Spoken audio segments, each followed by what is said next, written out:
सिद्रा बेटा, बेटा फैसला तुम्हारे हाथों में है। चाहो तो बाप समझ के हाथ थाम लो या झटक दो। मैं अपने बाप के साथ जाऊंगी।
वो कहता था कि मेरे बगैर मर जाएगा, हम भाग चलते हैं।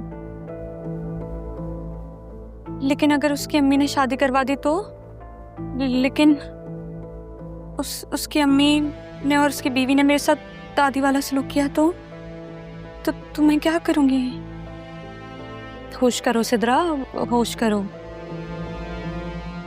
अब्बा की पहली बीवी का हाल देखा था ना?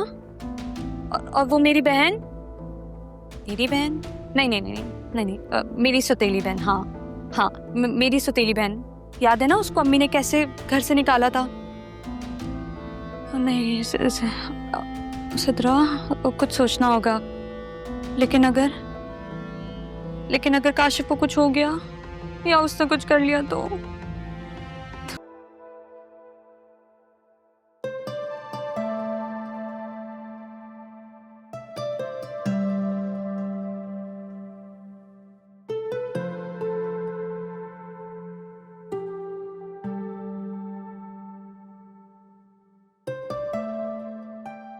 खुद के लिए कॉफी बना रहा था तो तुम्हारे लिए भी बना दी।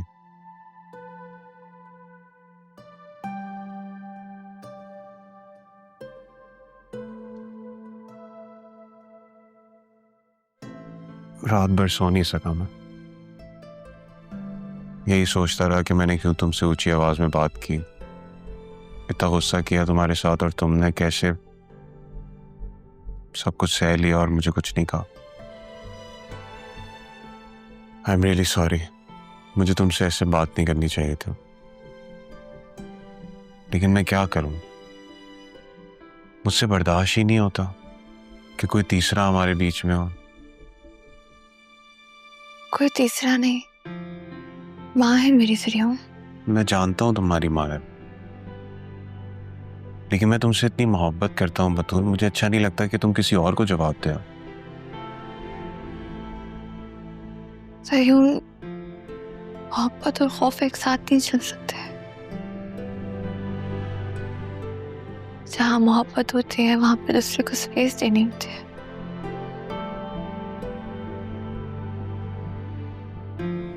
हाथ छोड़े सरियों, दर्द हो रहा है मुझे। तो क्या हो गया? अगर मैंने तुम्हारा हाथ सख्ती से पकड़ा हुआ है तो मैं ढील तो दे सकता हूं, लेकिन मैं छोड़ नहीं सकता। मुझे डर लग रहा है सरियों। डरो मत, समझा रहा हूं तुम्हें। सिर्फ इतना बता रहा हूं कि मुझसे बर्दाश्त नहीं होता कि इस मोहब्बत में और कोई शामिल हो। अब माफ कर दो ना मुझे, कब से माफी मांग रहा हूं, ऑफिस भी जाना है मैंने। तुम्हारे लिए बनाई, पी लो, थोड़ी जाग जाओगी।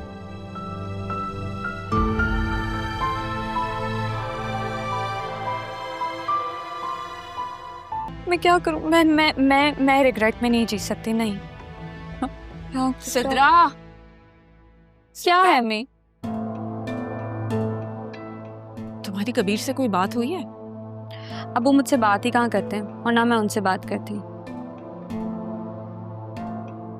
मेरी बात सुने, आपको आजकल अब्बू की ज्यादा फिक्र नहीं हो रही है? जो तुम्हारे बाप के तेवर है ना, फिक्र करना बनती है। तारा और उसकी बेटी को ढूंढ रहा है। मुझे डर है कि वो कहीं सौतन को मेरे सर पे लाके ना बिठा दे। और सिद्रा, अगर उसे खाला वाली बात पता चल गई ना, मुझे लगता है हमें जान से मार देगा। मैंने कुछ नहीं किया अम्मी, और मैंने तो कहा था कि अब्बू को बता देते। तुमने धक्का क्यों दिया था खाला? आपके खातिर दिया था और आप मुझे ऐसे कह रही हैं। तो अब मेरी खातिर चुप रहो। मैं देखती हूँ कि कबीर कहाँ जा रहा है।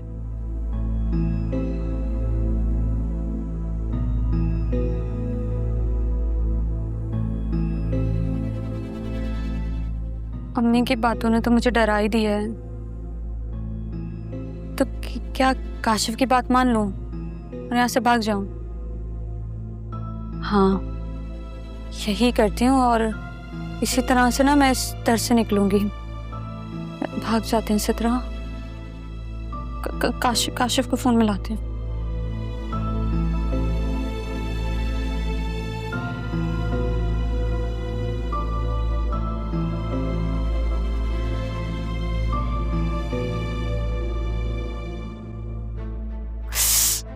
तुझसे फोन क्यों ऑफ किया हुआ है? सारा मैं क्या करूं? मैं नहीं रह सकती।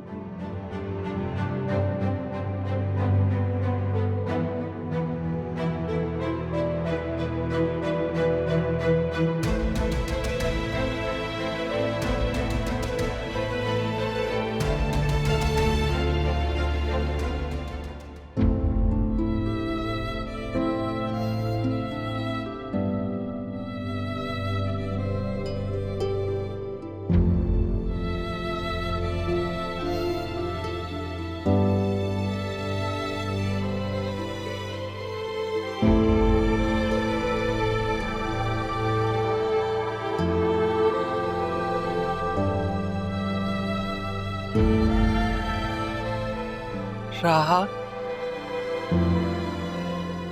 उठो बेटा। मुझे पता था वापस आ जाएंगे अम्मी।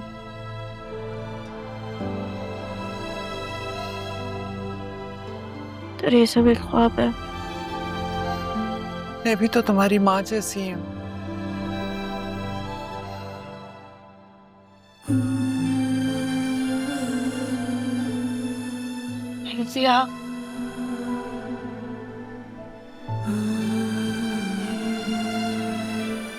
अम्मी नहीं आई?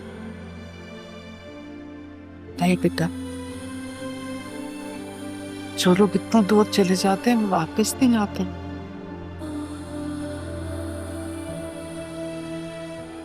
हमारी माँ ने तो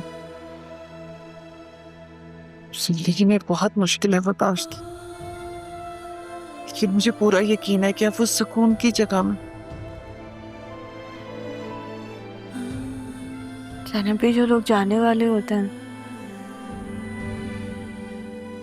उनको कैसे पता चल जाता है कि वो जा रहे हैं? वो ऐसी बातें करते हैं, मेरा वो बाद में एहसास होता है कि उन बातों का मतलब क्या था। जब से हम यहाँ आए हैं, अम्मी ऐसी बातें कर रही थी।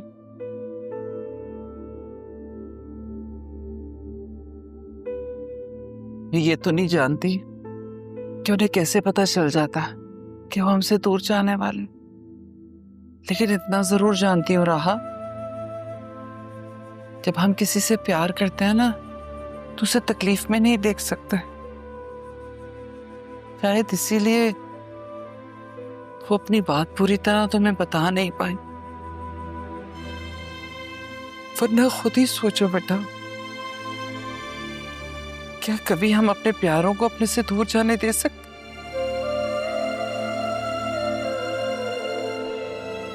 चलो बेटा, तुम भी अपनी माँ को थोड़ा सा सुकून पहुंचा दो। थोड़ा सा कुछ खा लो राहा, कल से कुछ नहीं खाए।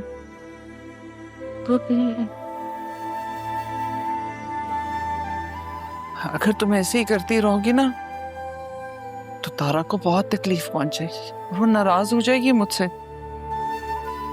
कहेगी ज़ैनब ने मेरी बेटी का ख्याल ही नहीं रखा। आपको किससे पता चला था? किसी ने बताया था आपको? तारा का फोन आया था, उसने कहा कि अगर मुझे कुछ हो जाए तो मेरी राहों को संभाल ले।